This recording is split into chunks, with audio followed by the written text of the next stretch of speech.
Oh, the only problem is that chair squeaks. I don't know if you listened to the 4-year anniversary. You were squeaking up a storm. It sounded like you were in the bathtub with little rubber duckies. I might have been. Don't talk about my setup. Look, I got the cardboard cutout. I got the towel. It's the box. Hey man, this setup costs a total of $25. That's, 25 cents. Yeah. With the free box that you got from the mail. I think that's from the liquor store. Is that from the liquor store? I'm pretty sure. They give you the box instead of bags when you get enough liquor. Environmentally friendly. I don't think that's why they do it.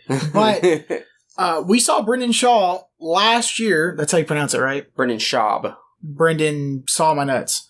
There you go.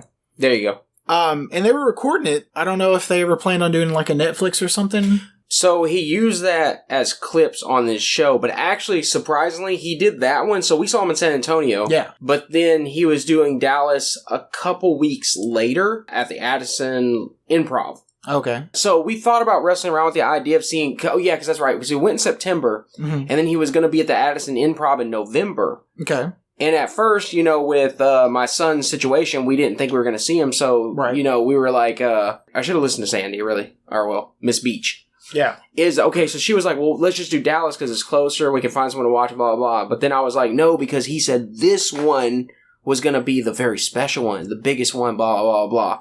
It was big. It was pretty good size. There's no way like any improv place had it bigger. Right. That was like a stage and everything. But here's the but on that one. So yes, we saw his, I guess, quote unquote, biggest one, but I was a little disappointed because they did say there was supposed to be very, Pacific merch you can only get there. There was none of that. Oh, no, yeah. There was none of that. All the stuff you can all get online. So we decided to go to that one, but we should have went to the Addison Improv one because he actually taped his special at that one. Wow. Okay. So I should have went to that one. Brandon's real good at not paying attention to the crowd, but the first two people... The first person and the second person before him? So the first guy was, all the people that he's had, David Lucas was the big guy, the really good one. Yeah. David Lucas, and then the one before that was Derek Poston. Mm-hmm. Derek Poston used to do his podcast with Brendan, but he got big enough where, he was like, I can't really do the podcast, I'm just going to be touring comedian. Actually, he lives in Austin now. Okay. With Joe and all them. Whenever Joe gets it open, but he's opening a comedy club down there. Oh, wow. We'd have to go there. Well, from what he said, he's making a whole environment in Austin where it'd be like LA, like a comedy scene in Austin, because he's like, it's such a great place. There's so many comics already there, but it's already a music scene. Yeah, it's already a music scene. They don't really have somewhere good to go. I mean, there are some places down there, but he wants to make a hub. Got you. Okay. But yeah, it was Derek Poston and, what was his name again? I just said, David Lucas. There we go. Those are the two good guys. They responded to my drunk self making comments. They sure did. I'm really glad because I found out something after that. That dude, David Lucas, I'm glad you were good because he would, apparently if you would have pissed him off enough, he would have just roasted the shit out of you the whole time. Roasted the shit out of you. Well, no, I didn't do anything bad. No, you didn't do anything My favorite thing was he was like, I know how to stop racism. And I was like, woo! Thank you, white guy. Thank you, white boy. That was actually fun. It wasn't, so I'm going to put it to you like this. When we went, it wasn't exactly what I expected. Yeah. To be completely honest, it wasn't what I expected. We also found out that Los Bookies was playing that night, and we stayed in the hotel right in front of them. Really glad Don didn't know that. Yeah, the night. We only found out in the morning. But there's been many times in Austin, San Antonio, and Houston since then where I have started to get lost, noticed my battery wasn't the best, noticed I wasn't sure exactly where I was, and stopped and was like, Uber to the hotel immediately. Right. Because, yeah. That San Antonio trip was kind of weird because it was very short. Nothing went to plan at all. Not at all. Yeah. And my son threw up everywhere, cried. So, well, hold on. Let's get back to Los Bookies for a second. Okay. So the only reason I cared about them at all was because me and effing Efren worked at a company together, and we worked right across the street from AT&T Stadium. So occasionally, similar to WrestleMania and other things, we just walk across the street and go to whatever was happening at the time. Mm-hmm. And we debated going to Los Bookies.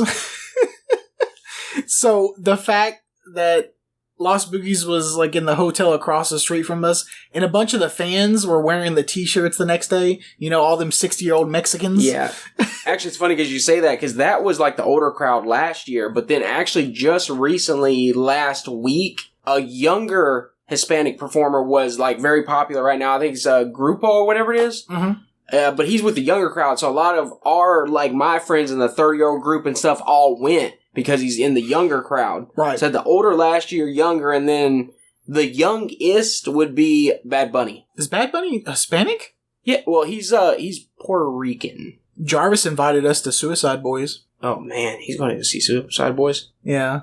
Do you know who that is? Because I didn't. I had to call a bunch of people. I don't know Suicide Boys. I know it's like emo music. Yeah. Yeah. But if not... It's like emo rap kind of music. It's like old... It's really hard to explain. When I think of... Like, I haven't listened to them, but when I think of Suicide Boys, I think of, like, Kid Rock mixed with, like, Green Day. Think about... Have you listened to Hollywood Undead? No.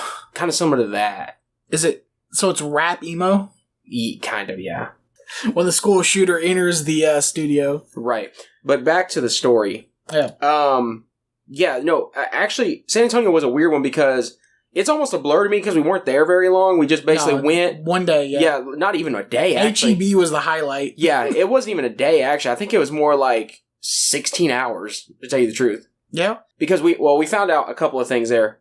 I found out if you get a Truly and a vodka shot, amazing.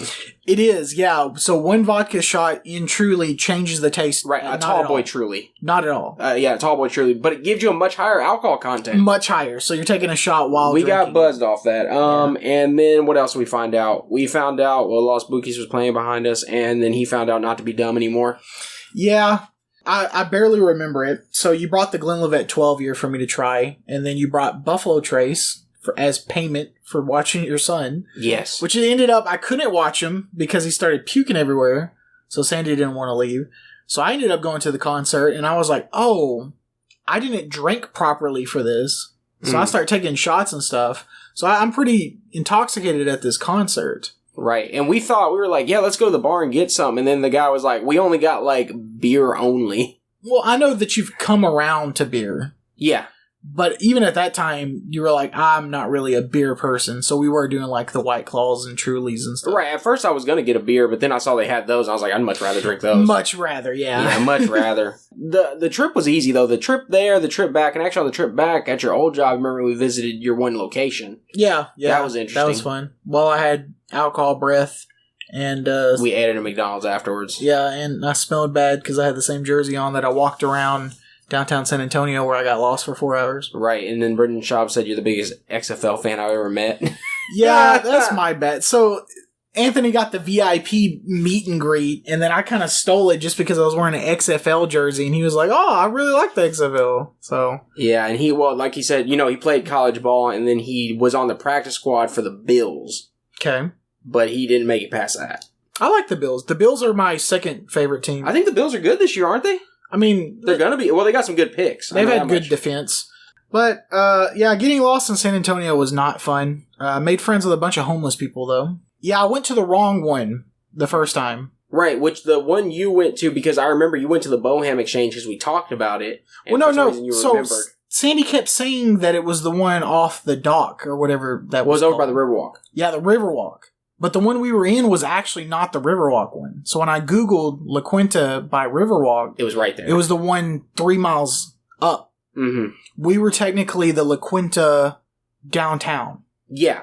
So, but if we would have went to the right one that we were thinking about, you would have literally been right across the street from the Bohemian Exchange. Yeah, exactly. And that's where I think you walked to. Yes. Yes, that's where you walked to. So I went to the wrong one, which put me another mile out of the way. Right, and then the security guard got weird with you. Yeah, it was weird. I was pretty drunk, so I barely remember this. But yeah, I went up to the front desk, and I guess because I was intoxicated, I was maybe talking loud. And I was like, hey, here's my key card, but I think I'm in the wrong La Quinta.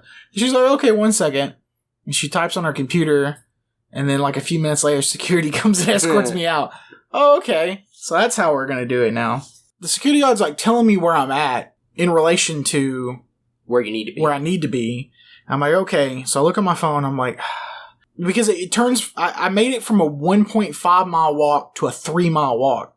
I'm like, that is a distance. That's double. So I call Sandy and she's like, hello. And then the phone dies. I'm like, oh no. Now it's a race against the clock. Mm. So I'm just walking, trying to remember his directions. And I come up and this guy's just chilling in his car, like reading a newspaper, but he has a little taxi thing on the top of his car. there's no way there's a taxi. Like, those still exist.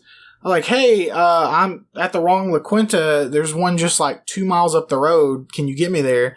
And he's like, yeah. I was like, how much? He was like, $8. I'm like, do you take card? And he's like, no. I was like, hey, if you get me back, if you want, like, you can even come into the hotel room and wait, and I'll cash app you. And he's like, nah, man, can't do it. Okay. And then, like, I tried walking. He kind of, like, followed me. And then I walked maybe, like, 10 minutes. And he was like, all right, just get in. Right, which was stupid. I don't know why you just didn't obviously you were in distress. So. Yeah. And then I pull up to the La Quinta, and the security guard's like, there you are. And I'm like, what do you mean there I am? Mm-hmm. And then you're like, Dawn. And I was like, ah. So. But man, that was crazy too, because I remember her waking me up and she was like, Dawn's gone. I was like, and I'm groggy, so I'm like, what? Like, Dawn's gone. I was like, what do you mean Dawn's gone? And like, Dawn is gone. I was like, oh shit. He's not in the hotel room. Oh man, we looked everywhere. That was crazy. We really thought you were going to end up murdered somewhere. Yeah, me too. The cool thing is all the homeless people helped me out. Yeah, you'll realize. Yeah. Because I was like, I'm trying to get to La Quinta. They were like, it's easy. You just go here. I'll take you.